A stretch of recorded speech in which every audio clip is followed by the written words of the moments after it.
제가 우연히 키스 오브 라이프라는 걸그룹이 알고리즘에 떠서 봤는데 너무 멋있는 거예요. 기존에 봤던 어떤 걸그룹과도 느낌이 달랐고 그게 종합적으로 멋지다 이런 느낌이 들게 만들었던 것 같아요. 근데 알아보니까 실력파 걸그룹으로 이미 이름을 알리고 있더라고요. 그리고 그 뒤에 재밌는 이야기가 너무 많은 거예요. 키오프를 만든 S2엔터는 큐브에서 쫓겨났던 홍승성 회장이 세운 회사인데 그건 제가 1편에서 자세히 다뤘고요. 그리고 키오프 성공에 결정적 기여를 했던 이혜인님에 대한 이야기를 이번에 하려고 해요. 혜인님은 아이돌 학교에서 1등을 차지했음에도 불구하고 순위 조작으로 데뷔조차 하지 못했던 비운의 연습생이었는데요. 비록 자신은 성공하지 못했지만 걸그룹을 만드는 데는 성공하고 있죠. 그렇다면 그녀는 어떻게 키오프를 성공시킬 수 있었을까요? 오늘은 제가 이 키오프를 만든 이혜인의 스토리에 대해서 재밌게 말씀드려 볼게요. 자, 우선 이혜인이 누구냐? 아이돌이 되고 싶어서 고1 때부터 마산에서 상경에서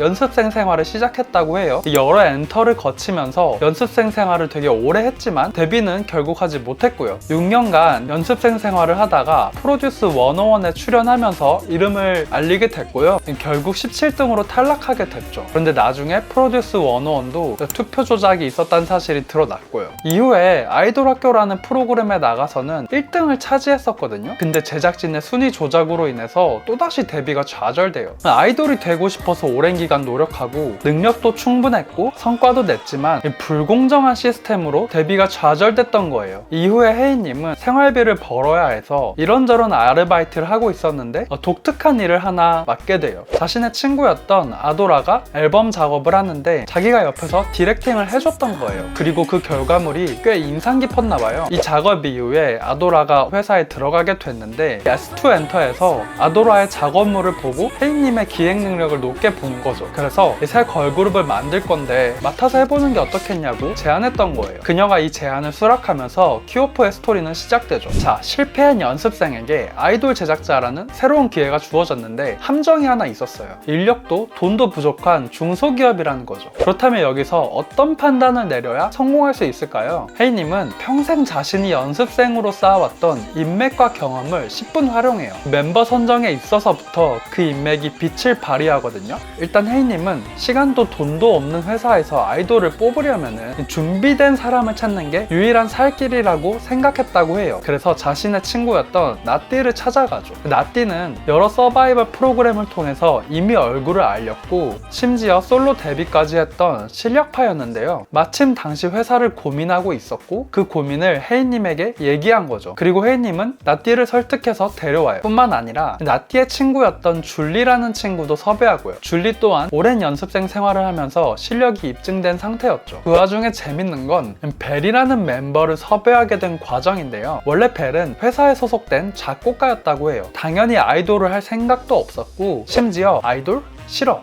이렇게 말할 정도였다고 해요. 그런데 혜인님은 너무나 아이돌이 잘 어울린다고 본 거죠. 그래서 그녀를 쫓아다니면서 간신히 설득하는데 성공하고요. 문제는 벨 본인이 아무리 하고 싶어 해도 춤을 출 줄 모른다는 문제가 하나 있었어요. 안무 선생님이 얘는 절대 안 되니까 그냥 딴 사람 찾아보는 게 빠르다고 했을 정도였다고 해요. 그런데 벨의 피나는 노력 끝에 데뷔하는데 성공한 거죠. 이제는 주변에서도 잘한다는 칭찬을 많이 받는다고 하고요. 마지막 멤버는 연습생 중에서 가장 뛰어났던 하늘을 선택했다고 합니다. 멤버 섭외라는 1단계 관문을 간신히 넘었는데요. 그럼 어떻게 이 걸그룹을 띄울 수 있을까요? 여기서 혜인님은 홍승성 회장님과 똑같은 말을 해서 신기했는데요. 대중이 좋아하는 걸 해야 한다는 거예요. 대기업이 성공하는 이유는 그들이 그만큼 열심히 대중을 분석하기 때문이며 중소기업이 실패하는 이유는 자기가 하고 싶은 걸 해서 그런 경우가 많다는 거예요. 자, 이런 걸 보면은 성공하는 원칙은 어딜 가나 똑같은 것 같아요. 아무튼 혜인님은 키오프의 성공 포인트가 아티스트들이 만든 그룹이란 이미지에 있다고 본 것 같아요. 그래서 이걸 실현하기 위해서 1년 동안 솔로로 활동을 하다가 그룹으로 합치자 이런 제안을 회사에 했다고 하는데요. 회사 입장에서는 그건 비용이 너무 부담스럽다면서 기획을 까죠. 그러자 혜인님은 빠르게 수긍하고 대안을 제시하는데요. 그럼 대신에 앨범에 멤버별 수록곡을 넣고 그걸로 개인별 뮤비를 만들자 이런 제안을 해요. 이거에 대해서 여러 평론가들이 굉장히 독특한 시도였다고 평가하는데요. 저는 되게 위험도가 높은 전략이라고 생각하거든요. 왜냐면 한국의 모든 걸 집중해도 성공을 확신할 수 없는 시대잖아요. 게다가 대형 기획사처럼 빵빵하게 마케팅을 할 수 있는 것도 아니고요. 다행히 이 전략은 회사에서 통과됐고 헤이님은 이 전략을 성공시키기 위해서 의상부터 멤버별 컨셉까지 모든 것에서 조금이라도 다르게 보이게끔 노력해요. 이 과감한 시도는 전혀 예상치 못한 부분에서 터지는데요. 나띠의 슈가코트 뮤비가 애니콜 감성을 저격했다면서 제대로 입소문을 탄 거죠.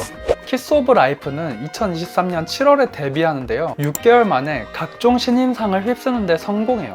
무엇보다 4세대 실력파 아이돌 이런 이미지를 박아넣는데 성공하는데요. 거기에 일조를 한 게 라이브 무대란 말이죠. 저는 키오프의 무대를 보면 다른 아이돌과는 뭔가 다르게 느껴지거든요. 그래서 뭔가 멋있다 이런 느낌이 드는 것 같아요. 알고 보니까 이것도 헤이님이 의도한 것 중 하나라는데요. 기존의 K-팝을 보면은 떠오르는 이미지가 칼군무잖아요. 그런데 키오프는 의도적으로 칼군무를 안 했다고 해요. 대신에 개인의 개성이 잘 드러나게끔 안무를 짰다는 거죠. 그게 종합적으로 자유로운 느낌이 들게 만들었던 것 같아요. 이런 하나하나의 노력들이 기존에는 찾아보기 힘든 색다른 시도들이고 그게 결과적으로 맞물려서 오 멋지다 이런 느낌을 주는 것 같아요. 과감한 아이디어, 까여도 곧장 대안을 제안하는 깡따구, 기획을 완성하는 디테일들이 모여서 키오프를 성공시키는 가장 큰 밑바탕이 됐다고 생각해요. 저는 개인적으로 키오프라는 팀을 알면 알수록 매력적이어서 키오프가 더 유명해지고 더 성공하길 응원합니다.